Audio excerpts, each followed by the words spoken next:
Creo que tercer o cuarto día consecutivo en que la cantidad de casos positivos reportados por el Ministerio de Salud Pública cuando hablamos de la pandemia pone de vuelta a Asunción, a Central. Bueno, finalmente Asunción forma un mismo cuerpo prácticamente con el Departamento Central en el tope de estos casos, ¿no?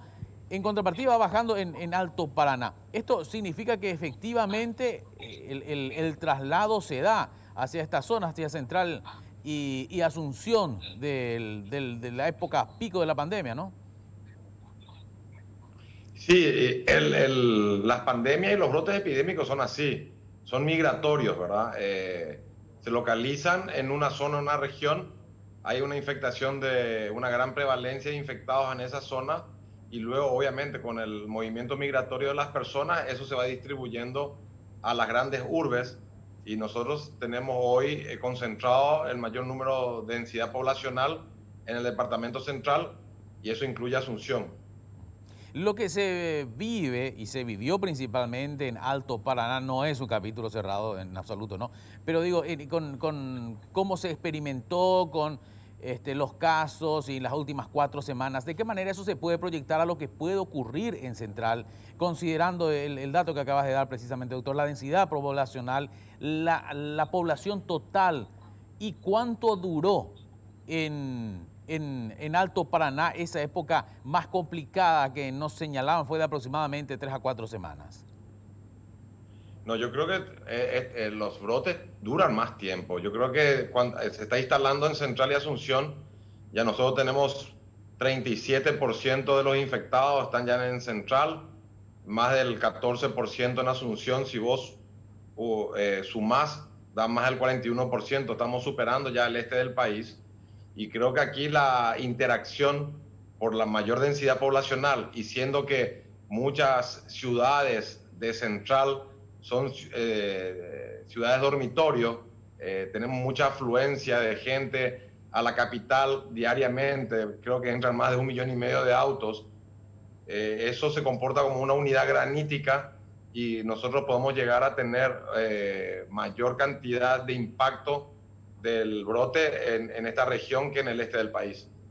Y hay ciudades más comprometidas en Central, ¿no? El caso de San Lorenzo, veíamos Fernando de la Mora también, que están como las localidades que registran mayor énfasis o mayor cantidad dentro de este brote, ¿no? Eso está relacionado directamente con que son las vías de comunicación con el interior del país.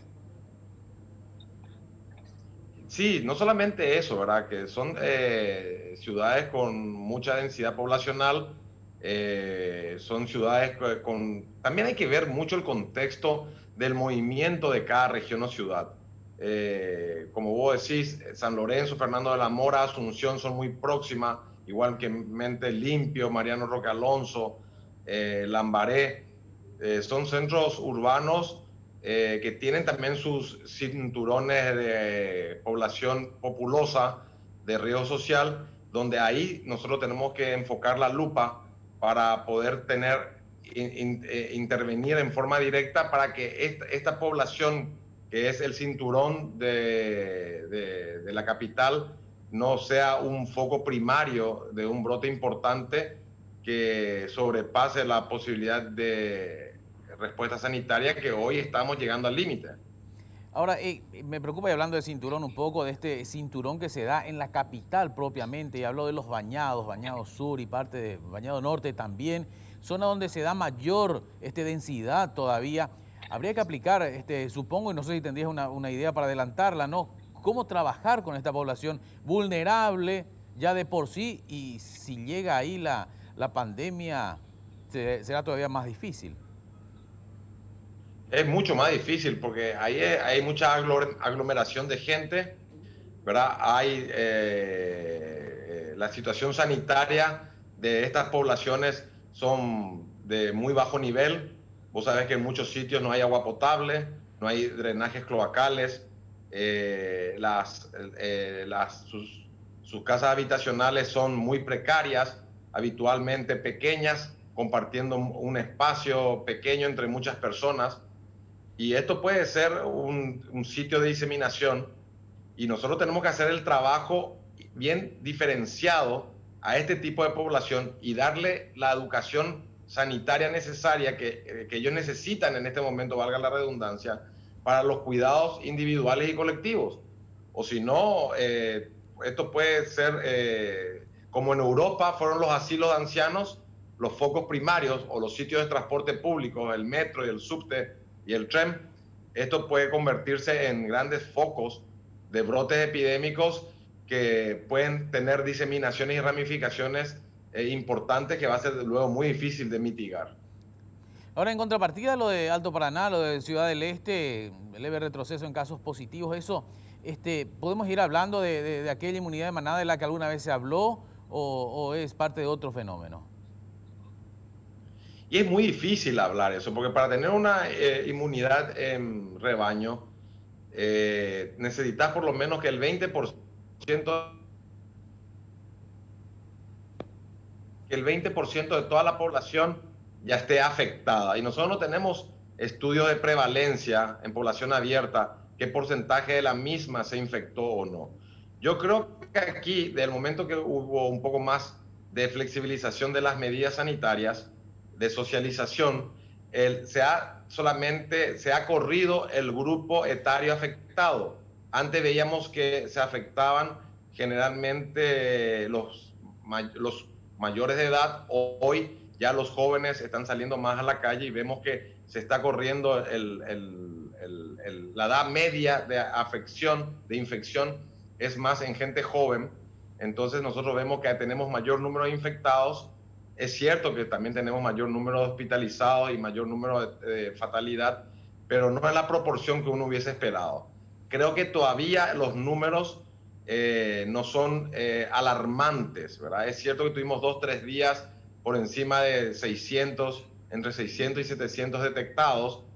Es cierto que estamos con un 85-90% de ocupación de camas de terapia intensiva, pero también así es cierto que el paciente que está ingresando a las terapias no están ingresando en estadios muy tardíos, por eso estamos teniendo mejores resultados en las terapéuticas y hemos escuchado declaraciones del director del INERAN, el doctor González Ávila, donde ellos están teniendo muy buenos resultados en los pacientes que han ingresado a terapia intensiva.